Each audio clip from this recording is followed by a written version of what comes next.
अच्छा, stock market में आपने कुछ स्टॉक्स तो परचेज कर लिए हैं, लेकिन अब ये समझ नहीं आ रहा है कि ये स्टॉक ऊपर जाएगा या फिर नीचे, या फिर आप एक ऐसे ही मल्टी बैगर स्टॉक को ढूंढ रहे हैं जो लॉन्ग टर्म में आपके लिए वेल्थ क्रिएट करे। तो दोस्तों, आज का ये वीडियो आपके लिए एक गेम चेंजर हो सकता है, क्योंकि आज हम बात करने वाले हैं मोस्ट इंपॉर्टेंट फंडामेंटल एनालिसिस की, एक ऐसी स्ट्रैटेजी जो वॉरेन बफेट जैसे बड़े बड़े इन्वेस्टर्स की भी फेवरेट है। और ये वीडियो देखने के बाद आप यकीन मानो समझ पाओगे कि फंडामेंटल एनालिसिस क्या है, स्टॉक की असली वैल्यू कैसे कैलकुलेट करें और कौन सा स्टॉक आपके इन्वेस्टमेंट के लायक है।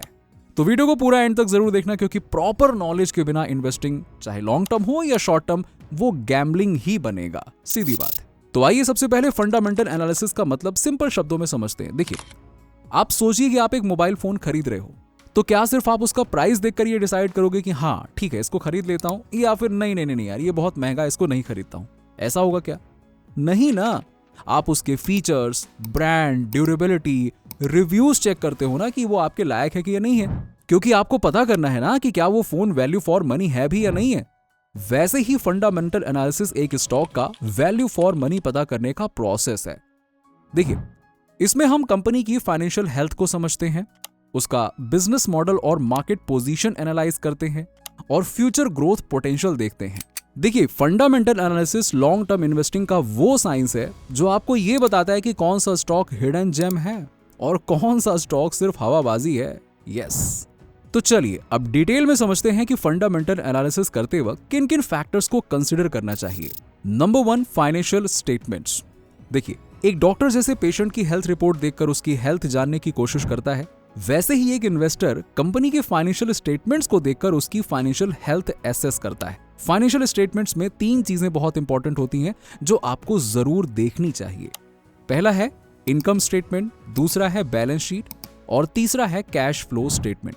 अब एक एक करके ये समझते हैं कि इनको हम देखें तो किस नजरिए से देखें। देखिए, इनकम स्टेटमेंट जिसे प्रॉफिट एंड लॉस स्टेटमेंट भी कहा जाता है, ये हमें बताता है कि कंपनी कितना रेवेन्यू कमा रही है और उसका नेट प्रॉफिट कितना है।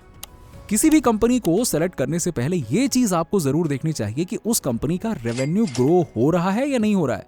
जब रेवेन्यू बढ़ रहा है तो बहुत अच्छी बात है, नहीं बढ़ रहा है तो फिर तो मतलब कुछ ना कुछ तो गड़बड़ है भाई, क्यों नहीं बढ़ रहा है? कंपनी काम नहीं कर रही क्या?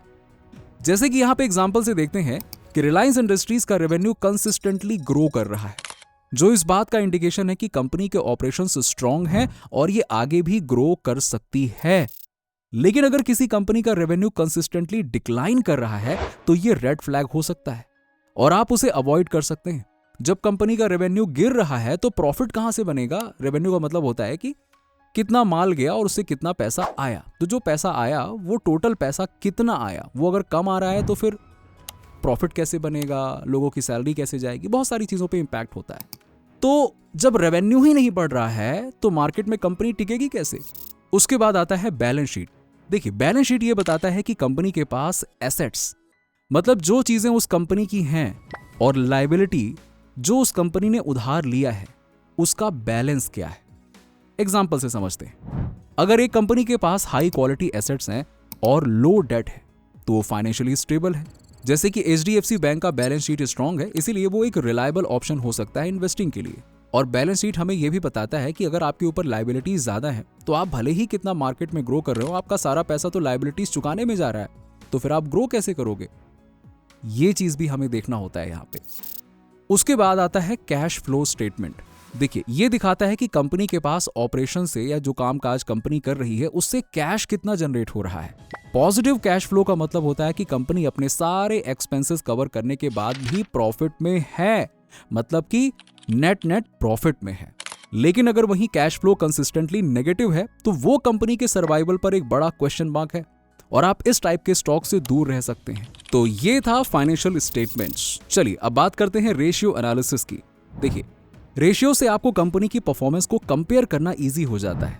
चलिए अब कुछ इंपॉर्टेंट रेशियोज को समझते हैं। अच्छा हाँ, लेकिन आगे बढ़ने से पहले आप लोगों ने मुझसे बहुत पूछा कि हमारी जैसे वीडियोस आप कैसे बना सकते हो। तो मैं आपको बता दूं कि इस टाइप के वीडियोस आप भी बहुत आसानी से बना सकते हो और अपना खुद का YouTube चैनल और फ्रीलांसिंग करके पैसे कमा सकते हो। मैं डिस्क्रिप्शन में लिंक दे दूंगा, आप वहां से जाकर चेकआउट कर सकते हो। ये बहुत ही डिटेल्ड कोर्स है जिसमें आपको niche selection, engaging script writing, voice over, character building और कंप्लीट एनिमेशन सिखाया गया है। So please check out once. चलिए अब बैक टू द टॉपिक। हम बात कर रहे थे रेशियो एनालिसिस की। तो रेशियो एनालिसिस में सबसे पहला है पीई रेशियो। इसका मतलब होता है प्राइस टू अर्निंग रेशियो। देखिए, ये हमें ये बताता है कि एक स्टॉक की प्राइस उसके अर्निंग्स के कंपैरिजन में कितनी है। जैसे कि एग्जांपल के लिए एक स्टॉक का पीई है 20 और इंडस्ट्री का एवरेज पीई है 30, तो स्टॉक अंडर वैल्यूड हो सकता है। आप उसमें इन्वेस्टमेंट करने की सोच सकते हैं। जोमैटो जैसे स्टॉक्स का पीई कभी कभी हाई होता है क्योंकि इन्वेस्टर्स फ्यूचर ग्रोथ के लिए ज्यादा पे करते हैं। तो अब अगला रेशियो है डेट टू इक्विटी रेशियो। ये रेशियो मेजर करता है कि कंपनी के पास कितना डेट है और वो अपने इक्विटी से उसे मैनेज कर सकती है या नहीं कर सकती है। चलिए हम एग्जांपल के लिए आईटीसी की बात करते हैं। तो आईटीसी का डेट टू इक्विटी रेशियो लो है, जो उसे एक फाइनेंशियली स्ट्रॉन्ग कंपनी बनाता है। हाई डेट किसी भी कंपनी के लिए रिस्की हो सकता है, जैसे कि जेट एयरवेज के केस में देखा गया। उसके बाद नंबर आता है नेक्स्ट रेशियो का, that is the ROE, return on equity. ROE हमें यह बताता है कि शेयर होल्डर्स के इन्वेस्टमेंट पर कंपनी कितना रिटर्न जनरेट कर रही है। अब ये रेशियो आपको एक क्विक हेल्थ चेक करने का ऑप्शन देता है, जो किसी भी इन्वेस्टर्स के लिए बड़ा ही हेल्पफुल होता है। चलिए इसको एग्जांपल से देखते हैं।